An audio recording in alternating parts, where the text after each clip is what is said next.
Good afternoon. We want to welcome everybody to our Dagley Insurance Sports Update. My name is Joey Pero, and alongside me is Jamie Smith. A game that actually people got to see this week because it wasn't on the Longhorn Network. Texas blew out Ole Miss 66-31. North Texas had a good shot against Kansas State, but Kansas State's offense and defense is way too much for them. Lost 35-21. And lastly, Houston put up a good effort over in LA against UCLA. They just couldn't pull it off. Sam Houston State showed up in Waco and really gave the Baylor Bears a scare up until about halftime. It was Sam Houston ahead, but Baylor pulled away in the second half, 48-23 behind Nick Florence and that Baylor offense. Texas Tech put a whooping on New Mexico, 49-14 in Lubbock.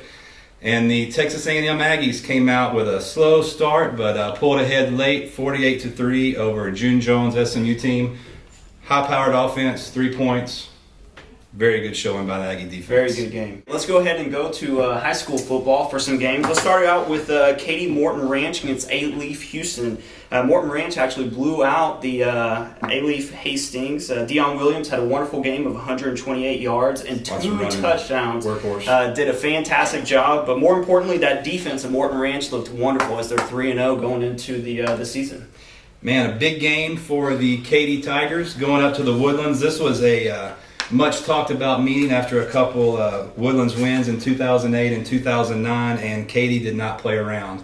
63-10, Katy Tigers took the game. Kylie Huddleston, it was 5 for 8, 106 yards and 1 touchdown, but the real star of that game was Adam Taylor. 24 rushes, 183 yards, 7.6 yards a carry, 5 touchdowns. Big game. Wow. Big game for the kid. I'm sure he'll be getting some national attention on that one. Also, Rodney Anderson had 3 catches for 89 yards and a 1 touchdown for the game. 42-yard was his longest reception of the night. Pretty good night for that kid as well. Fantastic. Going over to Katy Taylor, actually hosted the Woodlands College Park from Conroe. Didn't turn out too well for the Mustangs, but they did have a couple of good production from their running back. By the looks of things, Jalen Allen had 126 yards, 2 touchdowns, but they couldn't hold off Conroe Woodlands. So maybe it's been a rough season so far, but I think they'll be able to turn it around before district. Great. Katy May Creek went up to Tomball and came away with a win, 31-21. That has May Creek at 3-0, along with the Katy Tigers at 3-0 as well. Once again, some big running. Troy McCormick, 30 carries, which is enough to make anybody really tired. But 30 carries for 270 yards. Average 9 yards a carry and 2 touchdowns. That's almost a first down every time he touches a ball. So a great night for that kid as well. Jesus Cortez, 4 receptions, 67 yards, and 1 touchdown. So really great offensive production for them. And holding Tomball to 21 points, just enough to come away with a win. Cinco Ranch actually visited North Shore.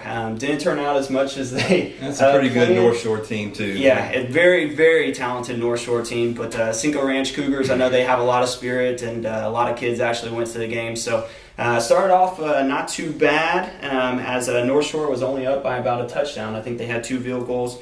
But some good production from the Cinco Ranch Cougars. Nick did a pretty good job through a 46.15 completion rate.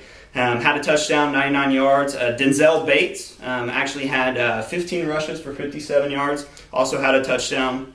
And then Sam Strawn caught 1 pass for a touchdown. So pretty good day for Sam. Unfortunately, not that great a day for the Cougars. Looks like that third quarter was the nemesis for the Cinco Ranch team. Now we'll look over for the heartbreaker of the night. Fort Bend Travis 35, Seven Lakes High School 34.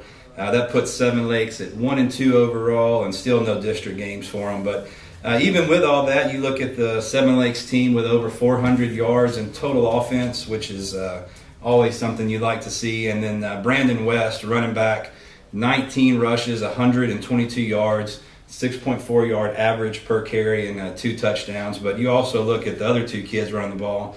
John Oglesby with a touchdown and Kyle Pastama with a touchdown as well. Kyle's the quarterback, was 8 for 16, so about 50% completion, 220 yards in the air, 1 touchdown, but with the 3 interceptions, it probably probably didn't help as far as that final outcome there. So 35-34, heartbreaker. What's so great for these teams, though, is that none of these games were district games. So still have a great playoff opportunity inside of their district. So looking forward to that action here in the future. There, just from the looks of these box scores, there is a lot of really good running backs in the Katy area. Yeah. So if you can get out to the stadium to watch, you need to go check those out. Rhodes is going to be tore up. There's going to be a lot of running going on. Well, that sums up our high school, Texas high school, and also the Katy ISD scores. Check back with us next week. Have any questions, comments, or observations about any of our topics or anybody you'd like to highlight, be sure to comment on our Facebook page underneath this video, and we might even have a special shout out for them on our next update. You never know. Stay classy, Katy.